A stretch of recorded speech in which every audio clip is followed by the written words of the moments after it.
अरबों की सिंध विजय का वृत्तांत चचनामा, जिसके लेखक अली अहमद, में सुरक्षित है। अष्टाध्यायी, यह संस्कृत भाषा व्याकरण की प्रथम पुस्तक है। इसके लेखक है पाणिनि। इससे मौर्य के पहले का इतिहास और मौर्य युगीन राजनीति अवस्था की जानकारी प्राप्त होती है। अष्टाध्यायी में पहली बार लिपि शब्द का प्रयोग हुआ है।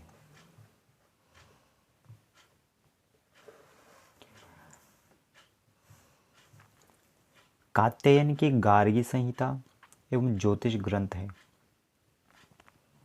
फिर भी इसमें भारत पर होने वाले यवन आक्रमण का उल्लेख मिलता है। पतंजलि पुष्यमित्र शुंग के पुरोहित थे। इनके महाभाष्य से शुंगों के इतिहास का पता चलता है। विदेशी यात्रियों से मिलने वाली प्रमुख जानकारी। यूनानी रोमन लेखक टेसियस यह ईरान का राजवैद्य था। भारत के संबंध में इसका विवरण आश्चर्यजनक कहानियों से परिपूर्ण होने के कारण अविश्वसनीय है। हेरोडोटस, इसे इतिहास का पिता कहा जाता है। इसने अपनी पुस्तक हिस्टोरिका में 5वीं शताब्दी ईसा पूर्व के भारत फारस ईरान के संबंध का वर्णन किया है, परंतु इसका विवरण भी अनुश्रुतियों एवं अफवाहों पर आधारित है। सिकंदर के साथ आने वाले लेखकों में निरियाकस, आनेसिक्रिटस तथा अरिस्टोबुलस के विवरण अधिक प्रामाणिक एवं विश्वसनीय है।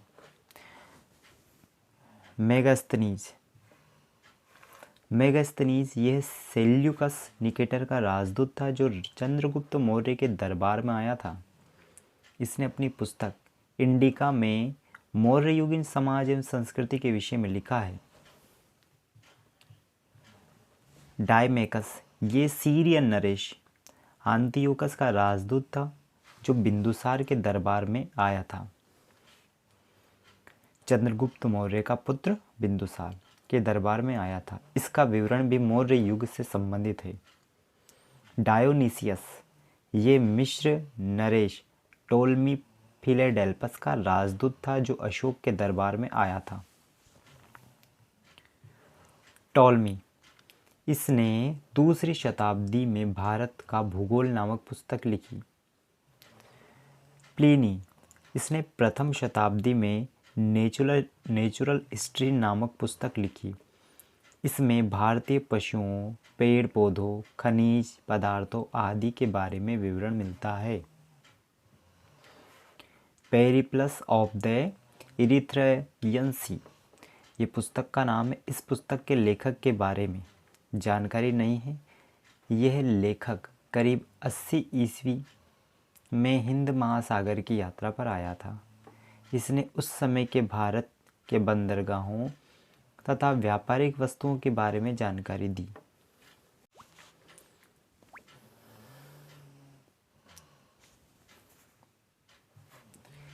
चीनी लेखक फाहियान, यह चीनी यात्री गुप्त नरेश चंद्रगुप्त द्वितीय के दरबार में आया था। इसने अपने विवरण में मध्य प्रदेश के समाज एवं संस्कृति के बारे में वर्णन किया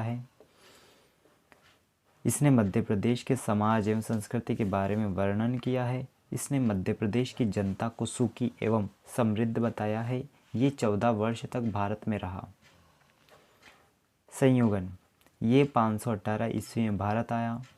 इसने अपने 3 वर्षों की यात्रा में बौद्ध धर्म की प्राप्तियां एकत्रित की। हैंसांग, ये हर्षवर्धन के शासनकाल में भारत आया।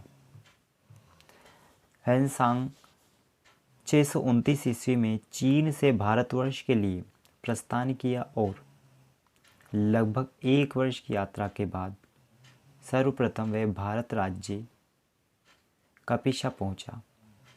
भारत में 15 वर्षों तक ठहरकर 645 ईस्वी में चीन लौट गया। वह बिहार में नालंदा जिला स्थित नालंदा विश्वविद्यालय में अध्ययन करने तथा भारत से बौद्ध ग्रंथों को एकत्र कर ले जाने के लिए आया था। इसका भ्रमण वृत्तांत सीयूकी नाम से प्रसिद्ध है। इसका भ्रमण वृत्तांत सीयूकी नाम से प्रसिद्ध है, जिसमें 138 देशों का विवरण मिलता है। इसने हर्षकालीन समाज, धर्म तथा राजनीति के बारे में विवरण या वर्णन किया है। इसके अनुसार सिंध का राजा शूद्र था। वैनसांग ने बुद्ध की प्रतिमा के साथ साथ सूर्य और शिव की प्रतिमाओं का भी पूजन किया। वैनसांग के अध्ययन के समय नालंदा विश्वविद्यालय के कुलपति आचार्य शीलभद्र थे। यह विश्वविद्यालय बौद्ध दर्शन के लिए प्रसिद्ध था। इत्सिंग यह 7वीं शताब्दी के अंत में भारत आया। इसने अपने विवरण में नालंदा विश्वविद्यालय, क्रमशिला विश्वविद्यालय तथा अपने समय के भारत का वर्णन किया।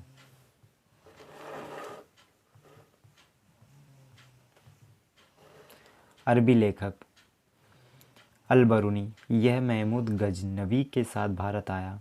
अल-बरूनी ख्वारिज़्म या खीव, जिसे आधुनिक तुर्कमेनिस्तान कहते हैं, का रहने वाला था। अरबी में लिखी गई उसकी कृति किताब उल हिंद या तहकीक हिंद, जिसका अर्थ होता है भारत की खोज, आज भी इतिहासकारों के लिए एक महत्वपूर्ण स्रोत है।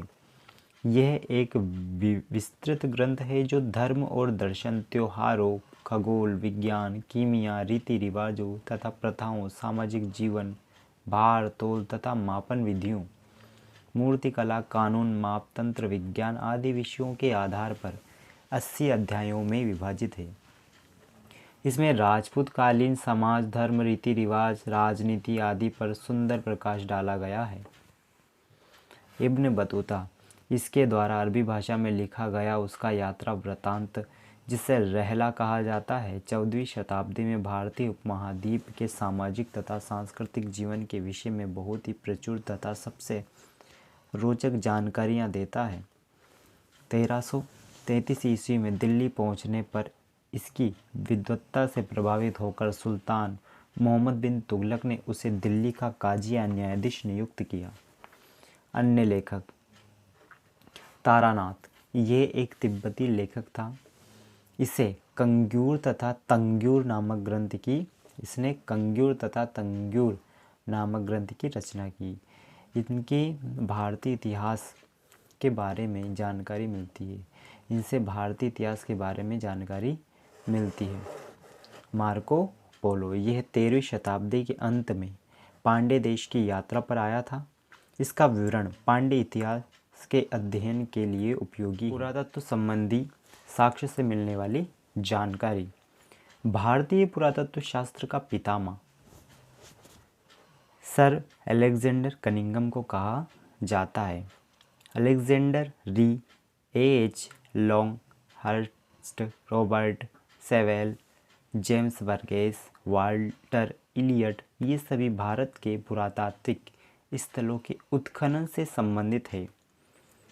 इन लोगों ने भट्टी, प्रोलू, घंटासला, अमरावती आदि स्थलों की खुदाई की।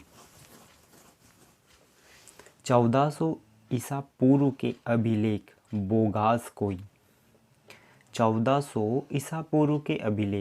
बोगास कोई एशिया माइनर से वैदिक देवता मित्र, वरुण, इंद्र और नासत्य यानी अश्विनी कुमार के नाम मिलते हैं। मध्य भारत में भागवत धर्म यानी वैष्णव संप्रदाय विकसित होने का प्रमाण यवन राजदूत होलियोडोरस के वेश नगर विदिशा गरुड़ स्तंभ लेख से प्राप्त होता है। सर्वप्रथम भारत का जिक्र हाथी गुम्फा अभिलेख में है। सर्वप्रथम दुर्भिक्ष का या दुर्भिक्ष की जानकारी देने वाला अभिलेख सोहगोरा अभिलेख है। इस अभिलेख में संकट काल में उपयोग हेतु खाद्यान्न सुरक्षित रखने का भी उल्लेख है। सर्वप्रथम भारत पर होने वाले हूण आक्रमणों की जानकारी भीतरी स्तंभ लेख से प्राप्त होती है। सती प्रथा का पहला लिखित साक्ष्य एरन अभिलेख, जो शासक भानुगुप्त के काल का है, से प्राप्त होती है। सातवाहन राजाओं का पूरा इतिहास उनके अभिलेखों के आधार पर लिखा गया है। रेशम बुनकर की श्रेणियों की जानकारी मंदसौर अभिलेख से प्राप्त होती है। कश्मीरी नवपाषाणिक पुरास्थल बुर्ज होम से गर्तावास गड्ढा घर का साक्ष्य मिला है। कश्मीरी नवपाषाणिक पुरास्थल बुर्ज होम से गर्तावास गड्ढा घर का साक्ष्य मिला है। इनमें उतरने के लिए सीढ़ियाँ होती थी। यहाँ मनुष्य के साथ उनके पालतू कुत्तों को भी दफनाने की प्रथा प्रचलित थी। प्राचीनतम सिक्कों को आहत सिक्के कहा जाता है। इसी को साहित्य में काशार्पण कहा गया है।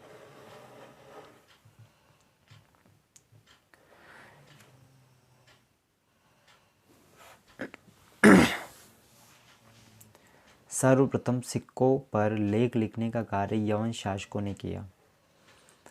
महत्वपूर्ण अभिलेख शासक हाथी गुम्फा अभिलेख, यह तिथि रहित अभिलेख है। यह कलिंग राजा खारवेल के समय का है।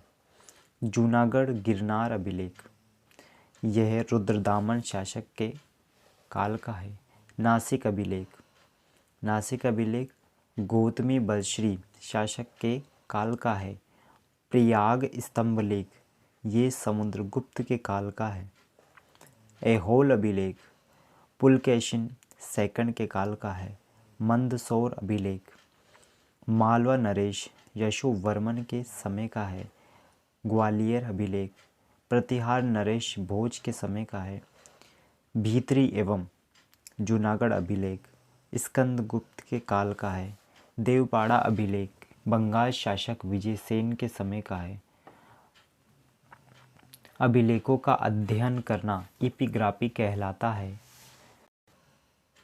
समुद्रगुप्त की वीणा बजाती हुई मुद्रा वाले सिक्के से उसके संगीत प्रेमी होने का प्रमाण मिलता है। अरिकमेडु पुदुचेरी के निकट से रोमन सिक्के प्राप्त हुए हैं। सबसे पहले भारत के संबंध बर्मा, सुवर्णभूमि वर्तमान में म्यांमार, मलाया यानी स्वर्णद्वीप, कंबोडिया, कंबोज और जावा यवन द्वीप से स्थापित हुए।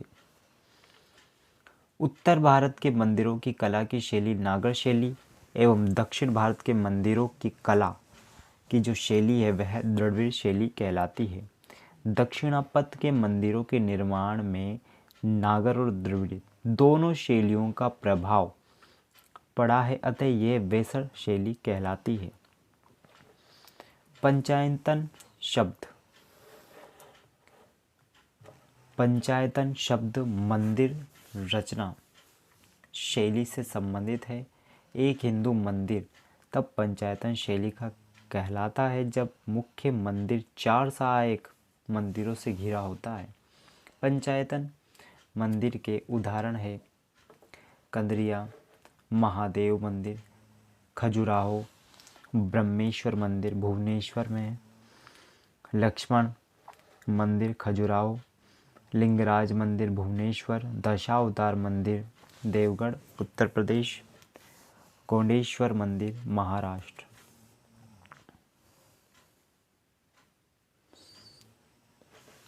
प्रागैतिहासिक काल, इतिहास का विभाजन प्रागैतिहासिक या प्राग इतिहास प्री हिस्ट्री, आद्य इतिहास प्रोटो हिस्ट्री व इतिहास हिस्ट्री 3 भागों में किया गया है। इतिहास का विभाजन प्रागैतिहासिक या प्राक इतिहास, आद्य इतिहास व इतिहास 3 भागों में किया गया है। जिस काल में मनुष्य ने घटनाओं का कोई लिखित विवरण उद्धृत नहीं किया उसे प्रागैतिहासिक काल कहते हैं।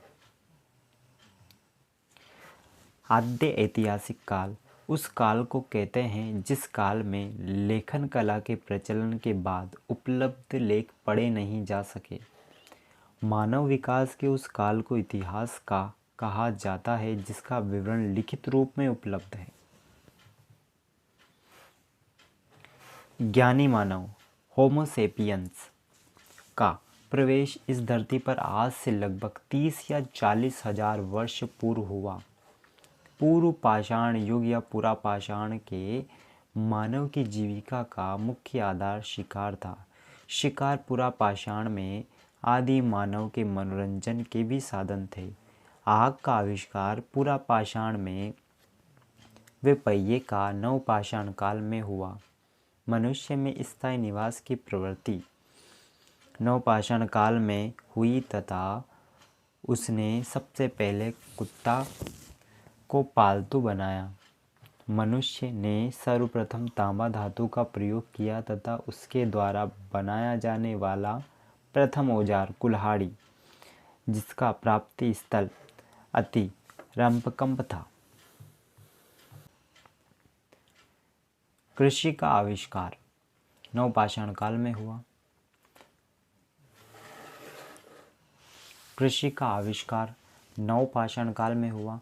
प्रागैतिहासिक अन्न उत्पादक स्थल मेहरगढ़ पश्चिमी बलूचिस्तान में अवस्थित है। कृषि के लिए अपनाई गई सबसे प्राचीन फसल गेहूं पहली फसल एवं जौ थी, लेकिन मानव द्वारा सर्वप्रथम प्रयुक्त अनाज चावल था। कृषि का प्रथम उदाहरण मेहरगढ़ से प्राप्त हुआ है। कोल्डी हवा का संबंध चावल के प्राचीनतम साक्ष्य से है। भारत में पूर्व प्रस्तर युग के अधिकांश औजार स्फटिक पत्थर के बने थे। रॉबर्ट ब्रूस फुट पहले व्यक्ति थे जिन्होंने 1863 में भारत में पुरापाषाणकालीन औजारों की खोज की। पल्लावरम नामक स्थान पर प्रथम भारतीय पुरापाषाण कलाकृति की खोज हुई थी। भारत में मध्य पाषाण काल के विषय में जानकारी सर्वप्रथम 1867 ईस्वी में हुई, जब C.L. कलाइल ने विंध्य क्षेत्र में लघु पाषाणोपकरण खोज निकाले। भारत में मानव अस्थिपंजर मध्य पाषाण काल से ही सर्वप्रथम प्राप्त होने लगता है। भारत में अस्थिपंजर मध्य पाषाण काल से ही सर्वप्रथम प्राप्त होने लगता है। भारत में नवपाषाणकालीन सभ्यता का प्रारंभ ईसा पूर्व 4000 के लगभग हुआ। भारत का सबसे प्राचीन नगर मोहनजोदड़ो था। सिंधी भाषा में जिसका अर्थ मृतकों का टीला होता है। असम का श्वेतभ्रू गिबन भारत में पाया जाने वाला एकमात्र मानवाब कपि है। इनाम गांव ताम्रपाषाण युग की एक बड़ी बस्ती थी। इसका संबंध जोरवे संस्कृति से है। भारत में शिवालक की पहाड़ियों में जीवाश्म का प्रमाण मिला है। वर्ष 1867-68 में पहली बार भारत में शैल चित्रों की खोज आर्किबाल्ड क्लाइल ने की थी। भीमबेटका गुफा पुरापाषाणिक आवासीय पुरास्थल है। ये आदि मानव द्वारा बनाए गए शैल चित्रों और शैलाश्रयों के लिए प्रसिद्ध है। इन चित्रों को पुरापाषाण काल के मध्य पाषाण काल के समय का माना जाता है। इन चित्रों को पुरापाषाण काल से मध्य पाषाण काल के समय का माना जाता है। ये चित्र भारतीय उपमहाद्वीप में मानव जीवन के प्राचीनतम चिन्ह है।